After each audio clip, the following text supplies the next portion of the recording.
ఆయన యెరూషలేమునకు ప్రయాణమై పోవచ్చు సమరయ గలిలయల మధ్యగా వెళ్ళుచుండెను. ఆయన యొక్క గ్రామములోనికి వెళ్ళుచుండగా 10 మంది కుష్ఠరోగులు ఆయనకు ఎదురుగా వచ్చి దూరమున నిలిచి, యేసు ప్రభువా, మమ్ము కరుణించుమని కేకలు వేసిరి. ఆయన వారిని చూచి, మీరు వెళ్ళి మిమ్మును యాజకులకు కనపరుచుకొనుడని వారితో చెప్పాను. వారు వెళ్ళుచుండగా శుద్ధులైది. వారిలో ఒకడు తనకు స్వస్థత కలుగుట చూచి గొప్ప శబ్దముతో దేవుని మహిమపరచుచు తిరిగి వచ్చి ఆయనకు కృతజ్ఞతాస్తుతులు చెల్లించుచు ఆయన పాదముల యొద్ద సాగిలపడెను. వాడు సమరయుడు.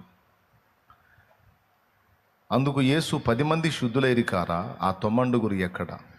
ఈ అన్యుడు తప్ప దేవుని మహిమపరచుటకు తిరిగి వచ్చిన వాడెవడునూ అగపడలేదా అని చెప్పి, నీవు లేచిపోము, నీ విశ్వాసము నిన్ను స్వస్థపరిచిందని వానితో చెప్పెను.